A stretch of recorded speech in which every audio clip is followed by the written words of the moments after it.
தேவனை உங்களை வழி நடத்தட்டும். ஒரு மகிமையான ஆசீர்வாதம், ஒரு வல்லமையான ஆசீர்வாதத்துக்கு தேவன் உங்களை வழி நடத்துவாங்க. நல்ல கவனிங்க, வாழ்க்கையில வெற்றியும் ஆசீர்வாதங்களும் எல்லாமே தேவனுக்குள் மட்டும்தான் உண்டு. தேவனுக்கு வெளியிலே எதுவும் இல்லை. மற்ற அனைத்தும் குறுக்கு பாதைகள். அது வியாபாரமாக்கலாம், தொழிலாக்கலாம், உறவுகளாக்கலாம், இவையெல்லாம் குறுக்கு பாதைதான். ஆனா நம்முடைய பிரதானம், நம்முடைய காரணகர்த்தா அது தேவன் மாத்திரமே. கடவுள் தான் நம் சோர்ஸ், அவர் தான் எல்லாம். உங்க படிப்பாக்கலாம், உங்க தொழிலாக்கலாம், வியாபாரமாக்கலாம், இவை குறுக்கு பாதை. ஆனால் பிரதான நபர் கடவுள். இந்த கூட்டத்தில், இந்த ஆகாதன்ல கடவுள் தான், அவரை அல்லாமல் எதுவும் இல்லை சொல்ற மனம் வந்துச்சுன்னா, அந்த மனப்பான்மை வந்துச்சுன்னா, உங்க வாழ்க்கையில நீங்க ஒவ்வொரு படிகளாய் மேலே போவீர்கள். சங்கீதம் 104 10-18 வரை சகலமாய் சொல்லி போலாம் நினைச்சேன், ஆனா வாசிக்கலாம். அவர் பள்ளத்தாக்குகளில் நீரூற்றுகளை வரவிடுகிறார். ஆண்டவரால முடியும். நீ ஒரு ஆழமான பள்ளத்தாக்கா இருந்தாலும் கூட அந்த இடத்திற்கு நீரூற்றாகிய ஆசீர்வாதத்தை கொண்டு வந்து தர கடவுளால மட்டும்தான் அதை செய்து தர முடியும். கடவுள் பள்ளத்தாக்கு கூட கொண்டு தருவா. அவைகள் மலைகள் நடுவாக ஓடுகிறது, அவைகள் வெளியின் ஜீவனுக்கெல்லாம் தண்ணீர் கொடுக்கும். அங்கே காட்டு கழுதைகள் தங்கள் தாகத்திற்கும். ஆண்டவர் அந்த பள்ளத்தாக்குக்கு மட்டுமல்ல, அவர் மிருகங்களையும் போஷிக்க கடவுள். அடுத்த வசனம், அவைகளின் ஓரமாய் ஆகாயத்து பறவைகள் சஞ்சரித்து கிளைகள் மேலிருந்து பாடும்.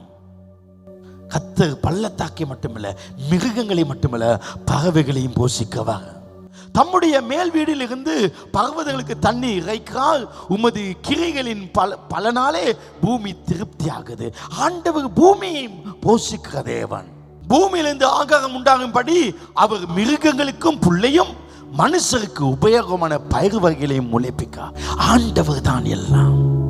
அவர்தான் மனிதனுக்கும் மிருகத்துக்கும் பறவைகளுக்கும் அவர் ஜீவனையும் ஆசீர்வாதத்தையும் கொடுக்கிற தேவன். தேவன் சொல்றார், நான் தான் அல்பா, நான் தான் உனக்கு எல்லாம்.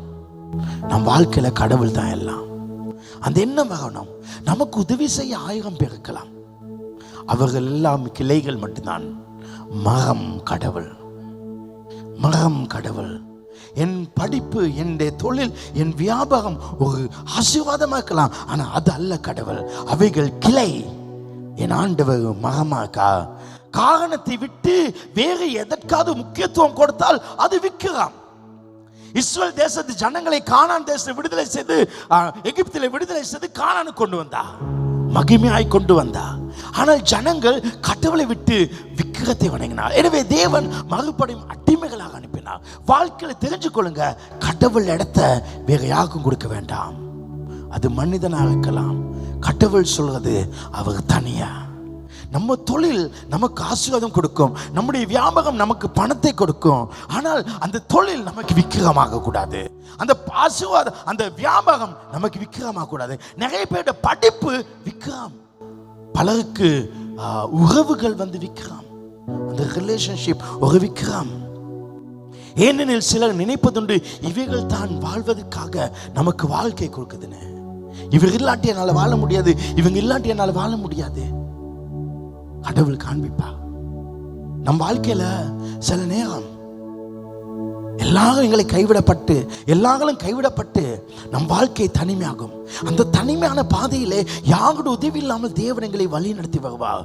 ஒரு கட்டம் வரும் பொழுது நமக்கு அப்பொழுதுதான் தெரியும், நான் தனியே இருக்கேன், இவ்வளவு காரியத்தை செய்தேன். அப்படி என்றால் எனக்கு இனிமேல யாருமே இல்லாமல் கடவுள் மட்டும் இருந்தாலே போதும், அவரால் மட்டும் என்னால் வாழ முடியும் என்பதை காண்பிக்க தேவன் என்னை தனிமைப்படுத்துவார்.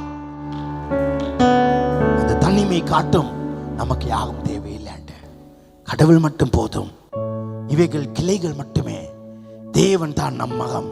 எனவே எப்போதும் உங்கள் காரணரை நோக்கி பார்க்க வேண்டும். கடவுள் தான், அவர் தான். சங்கீதக்காரன் சங்கீதம் 121:1-2 சொல்றான், எனக்கு ஒத்தாசை வரும் பர்வதங்களுக்கு நேராய் என் கண்களை ஏறெடுக்கிறேன். பர்வதங்கள் வியாபாரத்துக்கு நேராய், தொழிலுக்கு நேராய், படிப்புக்கு நேராய் என் கண்களை ஏறெடுக்கிறேன். வானத்தை பூமி உண்டாக்கின கர்த்தர் அடுத்து. நான் இவைகள் இருக்கலாம், எனக்கு மலைகள் இருக்கலாம், நண்பர்கள் இருக்கலாம், எனக்கு வியாபாரம் இருக்கலாம், ஆனா இவைகள் அல்ல எனக்கு ஒத்தாசை கடவுள் கிட்ட. ஏன்னா என்னை அல்லாமல் உங்களால் ஒன்றும் செய்ய முடியாது. அந்த மைண்ட் வேண்டும். 10 பேர் உதவி செய்யணும்னு சொன்னாலும் அவங்க ஆம்னு சொல்லாட்டி அவங்களோட கைகள் கூட அசையாது. எல்லாம் அவர்தான், அவரால் தான் ஆகும், அவர் தான் எல்லாம் செய்வார். அந்த மனசு உங்களுக்கு தெரிய வேண்டும். சில நேரம் நமக்கு சில உதவி செய்ய வேண்டும் சொன்னா நாங்கள் அவங்கள ரொம்ப பெருசா நினைப்போம். நினைக்க கூடாது. அவர் அசைச்சப்படையாதான் அவங்களோட கைகள் அசையுது. அவருக்கு தான் எல்லா புகழும், அவருக்கு தான் எல்லா கனமும். அவர் இல்லாமல் ஒன்றுமில்லை. அவர் தான் நம் வாழ்க்கை. அதை எப்போ நினைச்சு கொள்ளுங்க.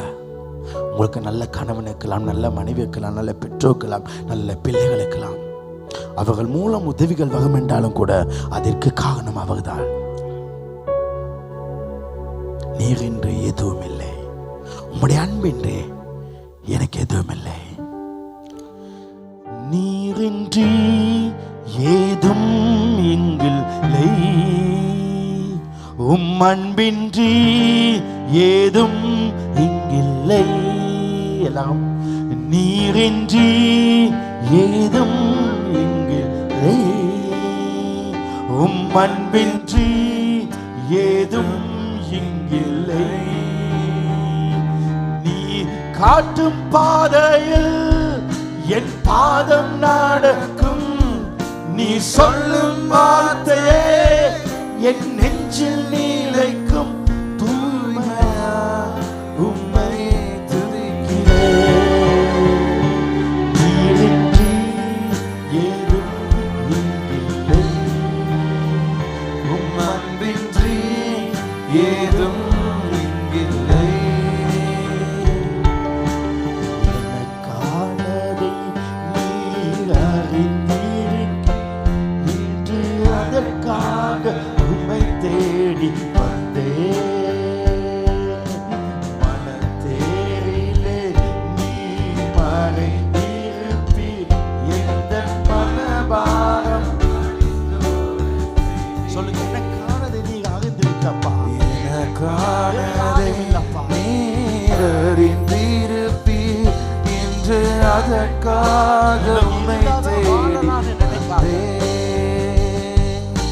மனத்தேரிலே நீர் மறைந்திருப்பீர், எந்த மனபாரம் அழிந்தோட செய்தி. இயேசுவே உம்மை துதிப்பேன், என்றென்றும் உம்மை துதிப்பேன். காலங்கள் யாவும் துதிப்பேன் என் இயேசுவே. நீரின்றி நானும் இல்லையே, அன்பின்றி யாரும் இல்லையே. நீரின்றி ஏதும் இங்கில்லை, உம் அன்பின்றி ஏதும் இங்கில்லை. ஆண்டவர் இல்லாமல் ஒன்றுமில்லை, எல்லாம் அவர்தான், அவர்தான். ஆமென், ஹல்லேலூயா. இது ஃபர்ஸ்ட் அவங்க மைண்ட்ல இருக்கட்டும். அவர்தான் இதுவரை என்ன வழி நடத்தி வந்தது, அவர்தான். அவரால் தான் இந்த ஆசீர்வாதம். சில எங்கள் படிப்பு, எங்கள் பட்டன்னுக்கலாம். உங்களுக்கு தெரியுமா, நான் சில நாட்கள் என்ன நினைச்சேன்னா, இந்த சர்ச்சில் இந்த சவுண்ட்ஸ் இதெல்லாம் எடுத்து கொடுத்த பிறகு நான் நினைச்சேன், என்னால் இந்த சபைக்கு பெரிய ஆசீர்வாதம். நான் இந்த சபைக்கு பெரிய ஆசீர்வாதம். சபை எனக்கு ஆசீர்வாதம், நான் ஆசீர்வாதம். ஒரு நாள் ராத்திரி ஆண்டவர் சொன்னாரு, நீ எந்த இடத்துல எங்க இருந்தா அங்க இருந்து உன்னை நான் கொண்டு இன்றைக்கே இந்த சபை தான் உனக்கு ஆசீர்வாதம், நீ இல்ல ஆசீர்வாதம். இன்னைக்கு உண்மைக்கு சொல்ல, நான் ரோட்ல நடந்து போனேன், என் பாஸ்டர் வால்டர் போகணும்னு சொல்ல காரணம், அது காரணமே சபை தான். எல்லாம் அவர் தான், அவர் கொடுத்தது தான். நம்ம நினைக்கவும் முடியாது நம்முடைய படிப்புன்னு, நம்ம நினைக்க முடியாது நம்முடைய திறமைன்னு, எல்லாம் அவர் தான். இந்த சர்ச் இல்லைன்னா யாருமே நம்ம கணக்கெடுக்க மாட்டாங்க. அவருக்காக வாழுக வாழ்க்கை தான் அவர் நம்ம வாழ்க்கையில் இருக்கார். ஆமென். முதலாவது கடவுள். அதை நினைச்சுங்க, உங்க லைஃப்ல உன்னத ஆசீர்வாத கத்தவள் நடத்திட்டோம். தேவன் எலியாவை பார்த்து சொல்லாரு, ஒரு பஞ்ச காலத்துல, சாப்பாடு இல்லாத காலத்துல, அவனுக்கு வாழ்க்கையில பசியோடு இருக்கிறது சொல்லாரு, நீ சாரிபாத் என்ற ஊருக்கு போ, அங்க ஒரு விதவை இருப்பா, அவளே வீட்டுல மாவு கொஞ்சம் இப்படி வச்சு கொஞ்சம் எண்ணெயை வச்சு ஒரு ரொட்டியை சுட்டு தானும் தான் மகன் நஞ்சு போட்டு சாப்பிட்டு செத்துக்கலான்னு நினைக்கா. அந்த சாரிபாத்துக்கு போ. சாரிபாத் என்பது பாகால் தெய்வத்தை வழிபடுகிற இடம், ஒரு விக்கிரம் நிறைந்த இடம். அந்த விதவை கிட்ட போ. தேவன் ஒரு தவறான இடத்துக்கு கொண்டு போறார், எலியாவை போஷிக்க. ஒரு வறுமையான இடத்துக்கு கொண்டு போறார், எலியாவை போஷிக்க. நான் உங்களை பார்த்து சொல்லேன், சில நேரம் தப்பான கேவலமான இடங்கள் இருந்து கத்து உங்களை போஷிப்பார். கீழ்த்தரமான மனிதர்களை வைத்து கத்து உங்களை போஷிப்பார். எனவே யாரையும் கீழ்த்தரமா நினைக்க கூடாது, ஏன்னா அவங்க தான் உங்களுக்கு உதவி செய்வாங்க. கத்தர் அப்படிப்பட்ட சிலரை எழுப்புவாங்க. நீங்க யாரையும் தப்பா எடை போடக்கூடாது. அவங்க வாழ்க்கை இப்படி, அவங்க வாழ்க்கை இப்படி மோசம், அவங்க கேவலமா நடந்தாங்க, இவங்க அசிங்கமா இருந்தாங்க, அவங்களுக்கு 2 பொண்டாட்டி, அவங்களுக்கு 2 புருஷன், இந்த கதை நீ கதைக்கூடாது. கத்தர் எவனை கொண்டும் அவர் போஷிக்க வல்லவர். மனுஷங்களை மனுஷனா பார்க்க படிச்சுக்கோ. முதலாவது ஆண்டவர் சொல்லாரு, நான் உன்னை அந்த இடத்துக்கு கொண்டு போவேன். சிலர் சொல்லுவாங்க, பாஸ்டர் அவங்கள போய் நீங்க ஊழியத்துக்கு எடுத்துட்டீங்க, அவங்களோட ரொம்ப க்ளோஸா இருக்கீங்களா? என்ன பிரச்சனை? என்ன பிரச்சனை? என்ன பிரச்சனை?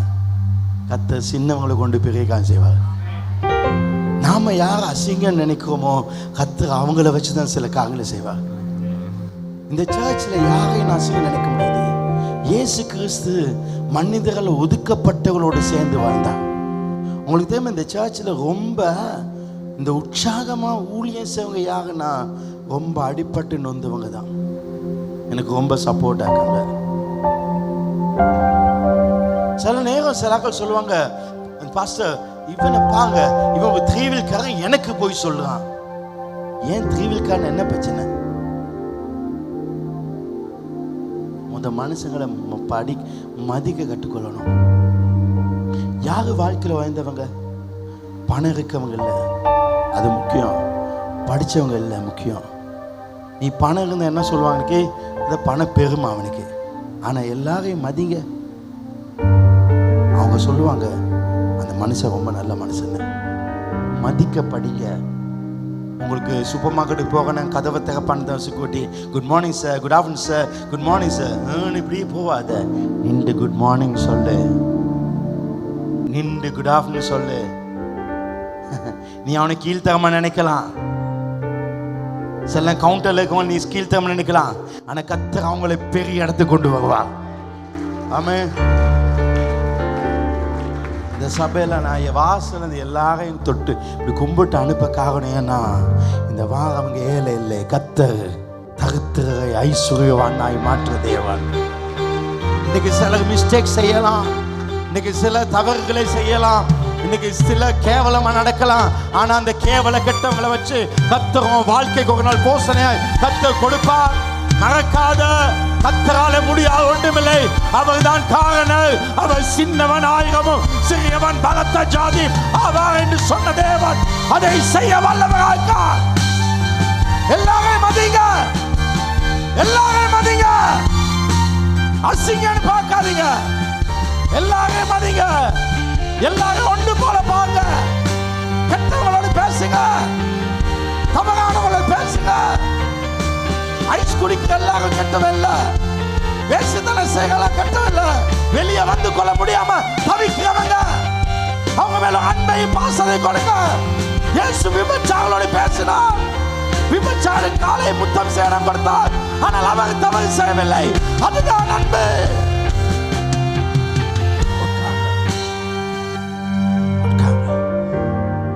ஏன்னா கடவுளுக்கு முடியும் அந்த கேவலமான இடத்துல ஒரு நன்மை செய்ய, ஏன்னா அவர் தான் காரணம்.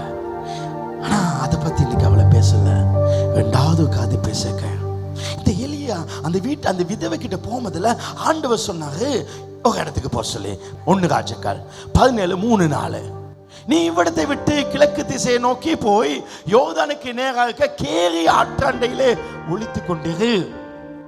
அந்த ஆற்றின் தண்ணீரை குடிப்பாய். அங்கே உன்னை போஷிக்க காகங்களுக்கு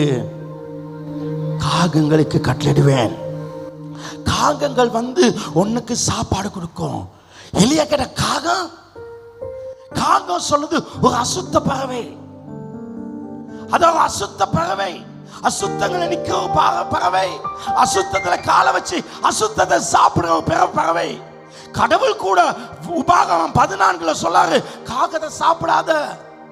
உபாகமம் 14:12 ஆண்டவர் சொல்றாரு, நீங்கள் புசிக்க தகாதவைகளை வேண்டால் கடவுளே வெறுக்க. இதெல்லாம் சாப்பிடக்கூடாது. புசிக்க தகாதவை என்றால் கழுகும் கருடனும் கடலுரஞ்சும் பைரியும் வல்லூரும் சகலவித பறந்தும் சகலவித காகம். அது வெறுக்க. அசிங்கம் பிடிச்சது. காகம் அசுத்தமானது. கர்த்தர் சொல்லார், அந்த அசுத்தத்தை கொண்டு நான் கட்டளையிடுவேன். வாழ்க்கையிலே அற்புதத்தைக்காக ஒரு போஷணையாக கொடுக்க. என் ஆண்டவர் தீமையை நன்மையாய் மாற்ற தேவன். கர்த்தர் அவமானத்தை அழகாய் மாற்ற தேவன். ஒருவேளை உன் வாழ்க்கையில ஒரு அசுத்தமான காரியம் நடந்து உன் பேர் கெடுக்கப்பட்டு, ஐயோ ஏன் இந்த காரியத்தை செஞ்சேன், என் பேர் கெட்டு போச்சே, நான் அசிங்கமாயிட்டனே, என் குடும்பம் இந்த நிலைக்கு வந்துச்சேன்னு நீ நினைக்கலாம். ஆனா கர்த்தர் அந்த அசுத்தத்தை, அந்த கீழ்த்தரமானதை கர்த்தர் உன் வாழ்க்கைக்கு ஒரு மகிமையாக அவர் மாற்ற வல்லவர். ஏனென்றால் எல்லாவற்றுக்கும் காரணம் அவர். ஒருவேளை என் வாழ்க்கையில இந்த துரோகம் நினைச்சு, எனக்கு இந்த அவமானம் நினைச்சு, ஐயோ நான் கெட்ட பேர் வாங்கிட்டேன், நான் அவமானமாக்க, உன்னை எல்லாரும் வெறுக்கலாம். உன்னால விட முடியாத ஒரு தவறு நிமித்தம் உன் பேர் பச்சையாய் கெட்டு போயிருக்கலாம். கர்த்தர் சொல்ல, அந்த தீமையை நன்மையாய் மாற்றுவார். ஆண்டவர் மாற்றுவார். மனம் உடைஞ்சு போயிருக்கலாம். அந்த தீமை உன் வாழ்க்கையில கெட்ட ஒரு பேரோடு இருக்கலாம், ஒரு கெட்ட வடுவோடு நீ இருக்கலாம். அது கூட அவர் மாற்றுவார். அது நிமித்தம் உனக்கு ஒரு போஷணை. அதனால பெரிய மனிதர்களுக்கு ஆசீர்வாதமாக கர்த்தர் வைப்பார். கர்த்தர் தீமையை பயன்படுத்த தன்னுடைய பிள்ளைக்கு நன்மையாக தேவன் அசுத்தத்தை பயன்படுத்துவார். உன் ஜெபத்துக்கு பதிலாக தேவன் சொல்றார், காகத்தை சாப்பிடக்கூடாதுன்னு தான் சொன்னேன். அது எனக்கு பிடிக்காது. நீ செஞ்ச பாவம் பிடிக்கல, நீ செஞ்ச தவறு தான். ஆனால் அதே தவறை நான் பயன்படுத்துவேன். சாப்பிடத்தான் கூடாது, ஆனா அதை நான் பயன்படுத்துவேன். ஒரு டிவோர்ஸ் வாழ்க்கையில், ஒரு டிவோர்ஸ் எல்லாரும் சொல்ல டிவோர்ஸ். கர்த்தர் அதை கூட மாத்துவா, அதை மகிமையா பயன்படுத்துவா. எனக்கு டிவோர்ஸ் வந்தது நல்லது என்று சொல்ல அளவுக்கு என் ஆண்டவருக்கு மாற்ற முடியும். என் ஆண்டவர் பிசாசு கூட உன் நன்மைக்காக பயன்படுத்த தேவன். ஓ பிசாசு உன்னை எல்லாத்தையும் இல்லாமக்கலாம். அந்த இல்லாமாக்கியதை இரட்டிப்பாக அவர் ஆசீர்வதித்த யோபு ஆசீர்வதித்தவர். பிசாசு கூட அவர் நன்மை மாற்றுவார். தெரிஞ்சுக்கோ, எல்லாவர் தான். எதுவும் வாழ்க்கையில அவமானத்தின் கோடா இருக்கோ, அதே கோடு உன் வாழ்க்கையில் அழகின் கோடாய் மாறும். அது அழகாய் மாறும். கர்த்தர் அப்படிப்பட்ட தேவன். உங்கள் ஜெபத்துக்கு பதிலாக அதை மாற்றுவார். எனவேதான் தேவன் நல்லவராக்கா. ஆண்டவரால முடியாது ஒன்றுமில்லை. அவர் எல்லாரையும் பயன்படுத்த தேவன். கெட்டது கூட நன்மையாய் மாற்றுவார். தேவனால் இப்படித்தான், இந்த வழியாய் தான் உதவி செய்ய முடியும் என்று நீங்க தீர்மானிக்க வேண்டாம். இது முடிஞ்சிட்டு 5 நாள் லேட் ஆயிட்டு இனி முடியாது நினைக்காத. ஏன்னா 6 நாள்ல முழு உலகத்தையும் படைத்தவர் உனக்கு தேவையான 1 லட்சத்தையோ 10 லட்சத்தையோ அவருக்கு தர முடியாமல்ல. அவர் அவ்வளவு நல்ல தேவன். உங்க சூழ்நிலைக்கு ஏற்ற விதமாய் தேவன் எல்லாவற்றையும் மாற்றி அமைக்க அவருக்கு முடியும். எனவே உங்கள் பிரச்சனைக்கு தேவனை தவிர வேறு எங்கிருந்தும் பதிலை எதிர்பார்க்க வேண்டாம். அப்படி பார்த்தால் அது விக்ரம். நம் வாழ்க்கைக்கு ஒரே பதில் கடவுள் மட்டும்தான். தேவனை மட்டும் உங்கள் அனைத்துக்கும் காரணர். வேறு எந்த உதவியாளர்களை சப்போர்ட் செய்து எதிர்பார்க்க வேண்டாம். அவர்தான் உங்களுக்கு மெயின். தேவன் எலியாவுக்கு விதவி வீட்டுக்கு செல் என்று சொன்னா, அவளுக்கு நான் உன்னை போஷிக்க கட்டளையிடுறேன். கடவுள் சன்னத்துல கஷ்டப்பட்டவளை கொண்டு செய்வா.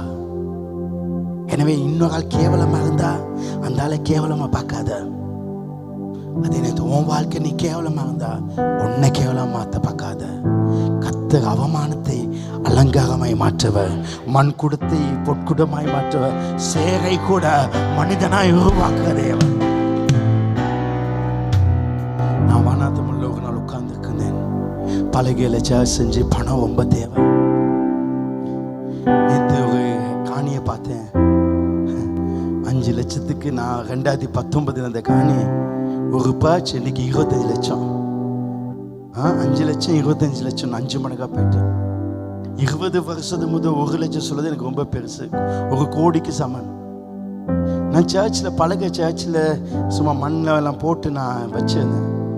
எப்படி இங்கே சர்ச்சில் வந்து ஜெபிக்க வருவாங்களோ அதை மாதிரி ஒரு அம்மா, அவங்களுக்கு ஒரு பேரலைஸ் ஆகிட்டு ஒரு பக்கம் கால் இழுக்கும், கை இழுக்கு, இப்படி இழுத்துக்கொண்டு அந்த அம்மா வந்துச்சு. ரொம்ப வயசு, ஒரு பேக்கை மாட்டிட்டு அசிங்கமாக அது எடுத்து வந்துச்சு. அது நம்ம சர்ச்சில் ஒரு நல்ல ஒரு பெண். அந்த அம்மா வந்து பாஸ்டர் சோத்திரம் பாஸ்டர் போயிடுவீங்களா, இல்லைம்மா நீ ஜாம் பண்ண பரவாயில்லன்னு சொல்லிட்டு இருந்துட்டேன். நல்லா ஜாம் பண்ணிச்சு. ஜாம் பண்ணி முடிச்சு அது அப்படியே எளிமைச்சு. அதை பார்த்தாலே பஞ்சத்துக்கு அடிப்பட்ட மாதிரி வந்து பாஸ்டர் சொல்லி அந்த பேக்கை திறந்துச்சு. ஒரு காணிக்க கொண்டதுன்னு சொல்லிச்சு. இது என்னத்தை கொடுக்க போது 10 ரூபா கொடுக்குமாக்கும். அந்த காலத்தில் 10 ரூபா சொல்லுது ஒரு 500 ரூபா 1000 ரூபா போல. 1.5 லட்சம் பணத்தை எடுத்து கையில் கொடுத்துச்சு. நாம் எதிர்பார்க்காத மனிதர்கள் எதிர்பார்க்காத விதமாய் கொடுப்பாங்க. நாம நினைப்போம் பெரிய நெக்லஸ் போட்டு நல்லா பெருசு அப்படி போட்டு பெரிய காரில் ஜமீன்தார் மாதிரி வரவங்க. சில நமக்கு பிரச்சனை வாங்கினதில் ஜாம் பண்ணதில் அவங்களோட முகங்கள் தான் கத்த காட்டின மாதிரி விளங்கும். நான் ஜெபிக்கணும் கத்த உங்களை தான் காட்டினாரு. உங்க பேர் தான் வந்துச்சு. நமக்கு ஏழைகளை பேர் வராது. கத்த காட்டுவார் சின்னவங்களை கொண்டு பெரிய காது செய்ய.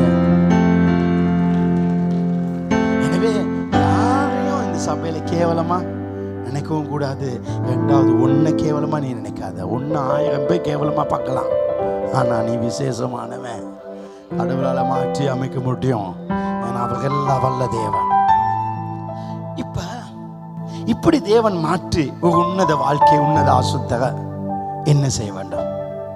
எலியாவுக்கு கடவுள் சொன்ன சாகிபத்துக்கு போ, ஆண்டவர் சொன்னதுக்கு கீழ்ப்படிங்க, அப்ப அவர் போஷிப்பா. நாம் என்ன சொல்றோம்? நான் கீழ்ப்படியில தாங்க, அதுக்கு போய் கீழ்ப்படுங்க. ஆனா இவன் முதல்ல அந்த விதவை கிட்ட போனா. அந்த விதவை வந்து கொண்டுக்கா அந்த வனாந்தத்துல விறகு பொறுக்க. அவளை பார்த்து ஏன்னா விறகே இல்லை, 3 வருஷம் மழை இல்லை, மரங்கள்லாம் வாடி போய் எல்லாம் செத்து போய். அந்த பெண்ணை பார்த்து கொஞ்சம் தண்ணி கொண்டு தரியா கேட்டா. அது என்னது, அவ போகனதுல ஒரு கொஞ்சம் ரொட்டி ஒன்று செஞ்சு தரியா.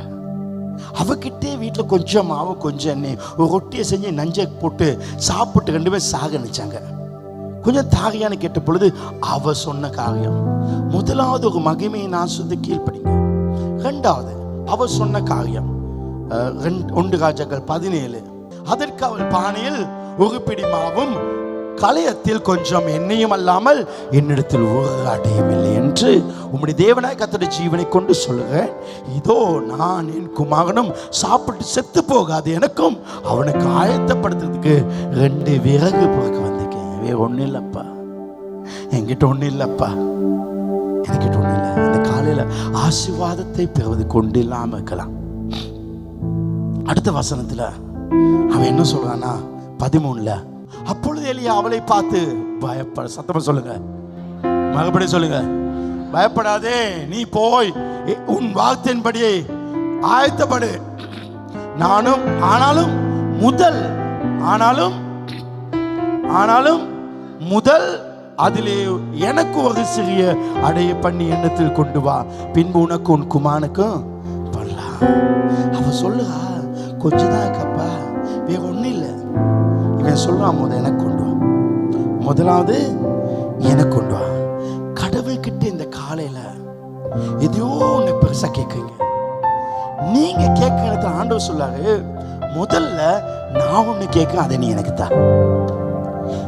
எப்ப பெரிய காரியம் உங்களுக்கு தேவைப்படுதோ அப்பெல்லாம் முதலாவது நீங்க ஆண்டவருக்கு ஏதோ செய்ய வேண்டிய கதை. நீங்க எப்ப முதலாவது ஆண்டவருக்கு செய்வீங்களோ அப்பதான் அற்புதம். ஏன் ஆண்டவர் கேட்கிறா? ஆண்டவருக்கு எல்லாம் தெரியும். போன ஞாயிறு சொன்ன விதமாக நம்முடைய உணர்வுகள் ஆண்டவருக்கு தெரியாது. நம்ம பிள்ளைகள் இப்படித்தான் வாழ்வாங்க, அப்படித்தான் எல்லா பெற்றோரும் நினைக்கும். ஆனா அவங்க மாறலாம், அவங்களோட உணர்வுகள் மாறும், உணர்வுகள் மாறும். அப்ப நாம ஆண்டவருடைய வார்த்தையின் படி ஆண்டவருடைய வார்த்தையை நம்புவோமா அப்படி சொல்லி பார்க்க அதே வசனத்தை போடுங்க. நீ பயப்படாதே, உன் வார்த்தையின் படி ஆயத்தப்படுது, ஆனாலும் முதல் அதிலே எனக்கு ஒரு சிறிய அடையை பண்ணி என்னிடத்து கொண்டு வா, பின்பு உனக்கும் உன் குமாரனுக்கும் பண்ணலாம். பின்பு உனக்கு இருக்கதி ஒண்ணு, அது நீ பண்ணி எனக்கு தந்தொன்ன போய் மீதி இன்னொருத்தன் பண்ணலாம். அது எப்படி நடக்கும்? அப்படி சந்தேகம் இல்லாம நான் சொன்ன வார்த்தை நடக்கும் நீ நம்ப வேண்டும். முதலாவது நீ நம்ப வேண்டும். கடவுள் பார்க்காரு, நீங்க அவரை நம்புறீங்களான்னு பார்க்காரு. எனவே அவருக்கு அது தேவை. அதாவது நீ முதலாவது கொடுக்க வேண்டும். நீ கொடுக்கும் பொழுது உனக்கு இல்லாம போக அளவுக்கு இருக்கலாம், ஆனா உனக்கு இருக்கிறதுல கொடு. கொடுப்பது வாங்குவதை பார்க்கலும் கொடுப்பதே மேன்மையானது. நீதிமொழிகள் 11:25. உதார குணமுள்ள ஆத்துமா செழிக்கும். எவன் தண்ணீர் பாய்ச்சானோ அந்த வீட்டுக்கு வந்து தண்ணி போடுங்க, உங்க வீட்டுக்கு தண்ணி கிடைக்கும். அந்த தோட்டத்துக்கு வந்து தண்ணி போடுங்க, உங்க தோட்டத்துக்கு தண்ணி கிடைக்கும். ஆமே, ஆண்டவர் தண்ணி கொடுப்பாங்க. நீ குடு, அவ கொடுப்பா. முடியாத பொழுது நாம் செய்ய முடியுமா? உபாகமம் 24:19. நீ உன் பயிரை அறுக்கையில், வயலில் போய் பயிரை அறுக்கையில் உன் வயலில் ஒரு அரைக்கட்டை மகதியாய் வைத்து வந்தாயானால், கட்டி கட்டி எல்லாம் வயலில் அப்படியே வச்சோம். திடீர்னு ஒன்று ஐயோ அங்கே மகந்த வச்சுட்டுன்னு கொண்டு போக நேரத்தில் மகந்தாயானால் அதை எடுத்து வரும்படி திரும்ப கூடாது. ஏன்னா போகாத. இப்ப கவனிங்க, உன் பிசினஸும் படிப்பும் ஞானம் இல்லை, உன் தேவனாய் கத்த உன் கையின் பிரயாசம் எல்லாம், அதான் உன் ஜொப்பம் தொழில உன் படிப்ப கையின் பிரயாசம் எல்லாம் உன்னை ஆசீர்வதிக்கும்படி அதை பரதேசிக்கு திக்கட்ட பிள்ளைங்க விதை விட்டுற. அப்படி விட்டு நம்ம சர்ச்சில் எத்தனோ விதவைகளுக்கு உதவி செய்வோம், மாதம் மாதம் அநாத பிள்ளைகளுக்கு உதவி செய்வோம். அதை அப்படி விட்டு விட்டு பார்த்து போட்டு அப்படி போட்டோன்னு உனக்கு ஆசீர்வாதம்.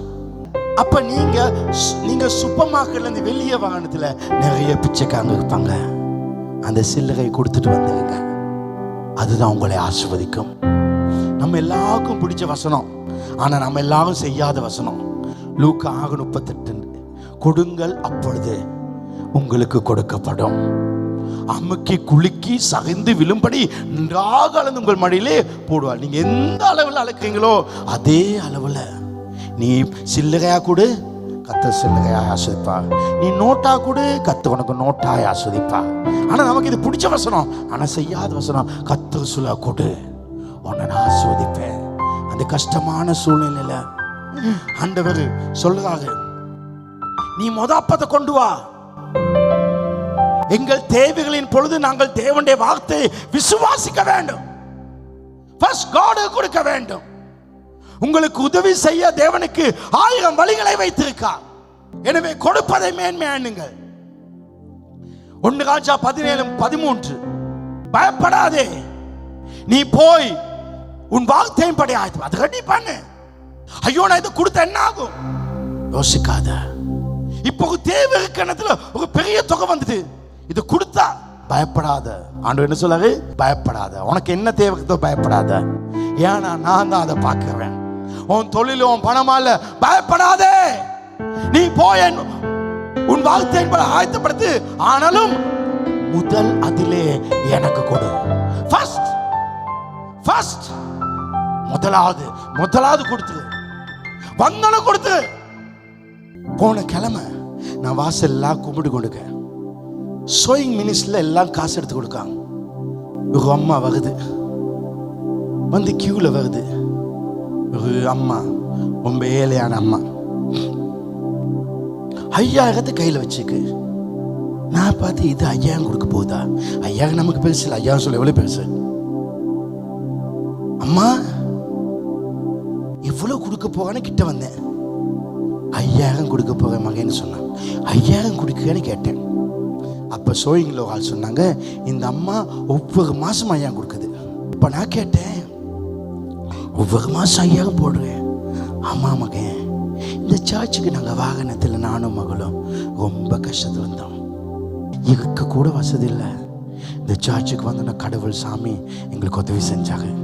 அன்றைக்கு சொன்னேன் என் மகளுக்கு, என்ன கிடைச்சாலும் சாமிக்கு 10 ஒன்று கொடுத்தோன்னா. முதலாவது நான் இதை கொடுக்க முதல்ல எனக்கு 1000 தேவைகள் இருக்கலாம், ஆனால் இதை கொடுப்பது தான் எனக்கு ஆசீர்வாதம். என் கையில் இருக்க 90 ஆசீர்வாதம், நான் கொடுப்பது தான் ஆசீர்வாதம். நான் மறுபடியும் சொல்கிறேன், என் கையில் இருக்க 90 ஆசீர்வாதம், நான் என் கையில் இருக்க 100 ஆசீர்வாதம், நான் கொடுப்பது ஆசீர்வாதம். பயப்படாம கொடு. முதலாவது எனக்கு கொடு, அதுக்கு பிறகு தான் எங்க லைஃப். முதலாவது கடவுளுக்கு கொடுப்பது எங்க வாழ்க்கை. நான் நினைக்காத விதமா கத்து பணம் தருவேன், நான் எதிர்பார்க்காத விதமாய் தருவேன். காரணம் கொடுப்பது. ஏன்னா அந்த கொடுக்கும் பொழுது என்ன சொல்றேன்னா, எனக்கு நீங்க தான் எல்லாப்பா, எனக்கு நீங்க தான் எல்லாப்பா. உங்க வாழ்க்கையில இது செய்றீங்களா? எவ்வளவு கஷ்டத்துல வாழவே முடியாது, சாக நினைக்கவ அந்த இருக்கிறத கொடுத்தா எப்படி வாழ்வேன்?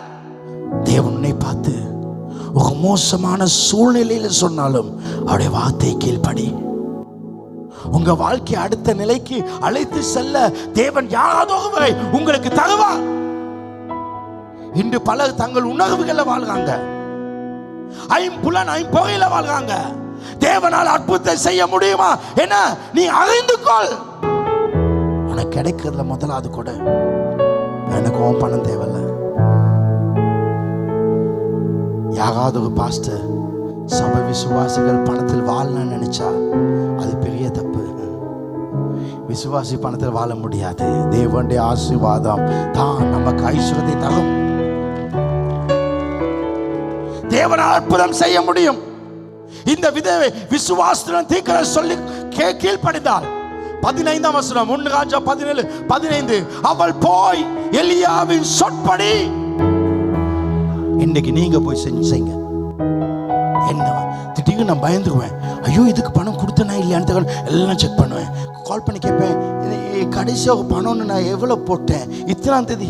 அது எனக்கு ஒரு பயம், ஒரு சந்தேகம். நான் 2வது போட்டுருவேன். ஏன்னா கடவுள் இதை கொடுத்துக்கணும். எனக்கு தெரியும், எனக்கு 1000 தேவை இருக்கலாம். அவர் தருவா, அவர் தருவா. இந்த விதவை விசுவாசத்துடன் செய்தாள். அவள் போய் எலியாவின் சொற்படி செய்தால் அவளும் இவனும் அவள் வீட்டாகும் அநேக நாள் சாப்பிட்டாங்க. நீ இருக்கிறது கொஞ்சம் இருக்கலாம், அதை கூட நீனும் இவனும் எலியாவும் பிள்ளையும் வீட்டாகும் வாழத்தக்கதா கத்து வைப்பாங்க.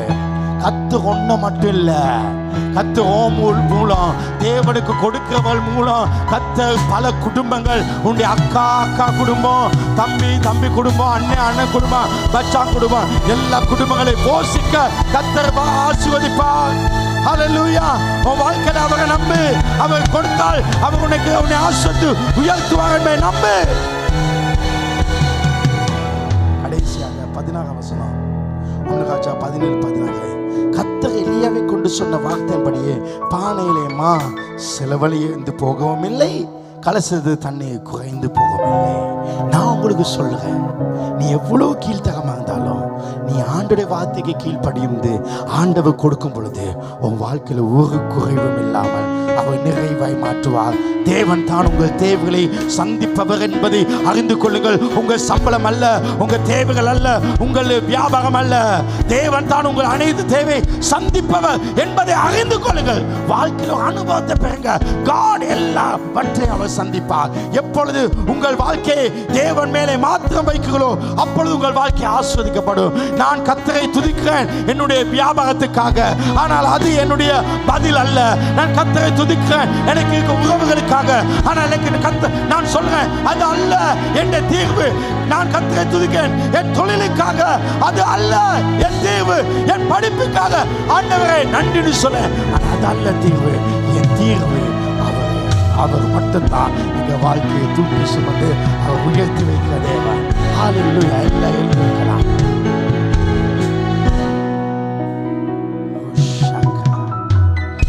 ஆசீர்வாதத்தை சொல்ல போறேன். இந்த கிழமைகள்ல உங்கள் வாழ்க்கையில் எது அசுத்தமாக இருக்குதோ, எது அவலட்சம் நினைக்குங்களோ, எது கீழ்த்தரமாக ஒரு அவமானப்பட்டதாக நினைக்குங்களோ, அதே காரியத்தை தேவன் ஒரு மகிமையின் காரியமாய் அவர் மாற்றுவார். அது உங்களுக்கு ஆஸ்வதமாகும். ஒருவேளை உங்கள் வியாபாரம் விழுந்துக்கலாம், உங்கள் வாழ்க்கை விழுந்துக்கலாம், கர்த்தர் அதை அழகுள்ளதாய் மகிமையாய் மாற்றுவார். மனம் உடைந்திருக்க உன்னை பார்த்து சொல்ல, உங்கள் வாழ்க்கையில் ஒரு தோல்வி, ஒரு நினையாத அசைவு, நினையாத வீழ்ச்சி யாரை நினைக்க வேண்டாம். ஒருவேளை உங்கள் வாழ்க்கையில் கேவலமான காரியம் நடந்துக்கலாம். ஆட்கள் என்ன சொல்லுவாங்க, மனிதர்களுக்காக வாழ்வதை விடுங்க, மனுஷங்க என்ன நினைப்பான்னு வாழ வேணாம். ஏன்னா உங்களை மறந்து போக கூட்டம். நீங்க இறந்தா உங்க மனைவி அல்லது கணவன் ஒரு கிழமை இறந்தோன்னு என்ன உங்களே நினைச்சு கொண்டுப்பான். இல்லை, இறந்தோன்னே எங்க பெட்டி எடுக்கிறத யோசிப்பாங்க. ரெண்டாவது எப்போ அடக்கம் பண்ண நினைப்பான். மூணாவது அடக்கம் பண்ணி இப்போ என்ன சாப்பாடு கொடுக்க நினைப்பான். 1 மந்தில் மனைவியோ புருஷனோ பிள்ளைகளோ டிவியை பார்த்து சிரிச்சு கொண்டு இருப்பாங்க. அடுத்த கிழமை உங்கள் பிள்ளைகள் ஸ்கூலுக்கு போயிடுவான், எல்லாம் மறந்துடுவாங்க. ஒரு வருஷத்துக்கு ஒருத்தா நீனே வஞ்சில்னு வைப்பாங்க. ஏன்னா மறந்தனால. மறப்பவர்களை குறித்து ஏன் நாம் நினைக்க வேண்டாம்? நம்ம வாழ்க்கையை நாம் வாழணும். என் வாழ்க்கையில் நான் என்னைய பற்றி யார் என்ன கேவலம் நினைக்காங்க கண்டுகொள்வதே கிடையாது. அது தூக்கி தலையில் வைக்கிறது கிடையாது. நம்ம வாழ்க்கை நம்ம வெற்றியாக வாழணும். அந்த வெற்றியின் இடத்துல இருக்கும் பொழுது எங்களை கேவலமாக நினைச்சவங்க எங்கள் கால் கிட்ட வந்து உதவி கேட்க வேண்டும். அதுதான் வாழ்க்கை. இந்த வாழ்க்கையை வாழ என்ன செய்யணும்னா ஆண்டோட வார்த்தையை நம்புங்க. முதலாவது உங்கள் வாழ்க்கையில் கேவலமான காரியத்தை இப்படி செஞ்சுட்டேனே இந்த கேவலமாயிட்டே மிஸ்டேக் அது சொல்லாது. இந்த கேவலத்தை கத்த நன்மையாய் மாற்றுவான்னு பேசப்படி அதை பாசிட்டிவ் ஆக்கு, அதை தீர்க்கதரிசனமாய் மாற்று. அடுத்தது வாழ்க்கையில் எல்லாத்துக்கும் முதல்ல கடவுள் கூட. உறவுக்கு முதலிடம் கொடுக்காத, வியாபாரத்துக்கு முதலிடம் கொடுக்காத, எதுவும் முக்கியம் இல்லை. வாழ்க்கையில் துக்கமாய் கவலையோடு இருக்கும் பொழுது, கண்ணீரோடு இருக்கும் பொழுது, விழுந்து இருக்கும் பொழுது, சோகமாக இருக்கும் பொழுது நமக்கு யாராவது ஒரு ஆள் அன்பு காட்டி ஆறுதல் கொடுத்திருக்கலாம். அது தேவனுடைய கரம், நமக்கு யாவே அனுப்பியது. ஆனால் அவங்கள கடவுளை வச்சு கடவுளை மறந்துடாது. அவருக்கு முதலிடத்தை கொடு. கைகளை உயர்த்தி முதலாவது உங்க மனசுக்குள்ள உள்வாங்க, கடவுள் தான் எனக்கு எல்லாம். இரண்டாவதாக நான் கடவுளுக்கு மட்டும் கீழ்ப்படிவேன் நினைங்க. மூணாவதாக என் வாழ்க்கையில கடவுளுக்கு எனக்கு கிடைக்கிறது எல்லாத்துலயும் நான் முதல் பாகத்து கொடுப்பேன். ஆனா இதுல மெயின் பாயிண்ட் இந்த இடத்துல எல்லாரும் சொல்ல, உங்க தொழிலும் வியாபாரமும் உங்க ரிலேஷன்ஷிப் அல்ல முக்கியமானது. நீங்க அது அசைஞ்சொன்ன நீங்க அசைறீங்க. காட் ரொம்ப ஸ்ட்ராங்கா வைங்க. நிறைய பேர் காட் மேல நான் ரொம்ப ஸ்ட்ராங்கா இருக்குன்னு சொல்லுவாங்க. ஆனா இல்லை, அவங்க பேச்செல்லாம் பிரச்சனையை பத்தி தான். பிரச்சனையை பேச விடுங்க. சில காலங்கள் சில கஷ்டங்களை கொடுப்பா. நீங்க ரொம்ப கஷ்டத்தில் இருப்பீங்க. ஏன்? மனுஷர்கள் யாருன்னு அறிந்து கொள்ள. அப்பதான் தெரியும் குடும்பத்தில் அம்மா யார், அப்பா யார், புருஷன் யார், பொஞ்சாதி யாரு, பிள்ளைகள் யாருன்னு. சில கஷ்டங்கள்ல தெரியும். படிச்சுக்கோ, கர்த்தர் அடையாளம் காட்டுவார். வாழ்க்கையில நல்லவர்னு சொல்லாத மட்டும்தான். அவருக்காக வாழ, உனக்காக வாழ. நல்ல பிதாவே, என் வாழ்க்கையிலும் இவர்கள் வாழ்க்கையிலும் எங்கள் பிரதான காரணர் எல்லாமே நீர்தான். இரண்டாவது நான் இவர்களை ஆஸ்வதித்து ஜெபிக்கிறேன். இந்த வாரங்களில் இவங்க வாழ்க்கையில என்ன கெட்டது நடந்துச்சோ, எது இவளுக்கு அவமானம் நினைக்காங்களோ, எது கீழ்த்தரமான காரியமான செஞ்சுட்டேன்னு நினைக்காங்களோ, எந்த இடத்துல ஒரு டேமேஜ் இருக்கோ, எந்த இடத்துல விழுந்துக்க நினைக்காங்களோ, அதே இடத்த ஒரு மகிமையாய் மாற்றுவீராக. இவங்களை வீட்டில் இருந்து வெளியில போட்டா அதுதான் அவளுக்கு சொந்த வீட்டை பெற்றுக் கொடுக்க இடமாய் மாறட்டும். இவர்களை தொழிலிருந்து தூக்கி வெளியில போட்டால் அதுதான் இவர்களுக்கு உயர்ந்த தொழிலை கொடுக்க இடமாய் மாறட்டும். இந்த சபையை ஆஸ்வதிக்க இவர்கள் ஜெயமாய் வாழட்டும். இயேசுவின் நாமத்தில் பிதாவே. சபை சத்தமாக ஆமென். ஹல்லேலூயா.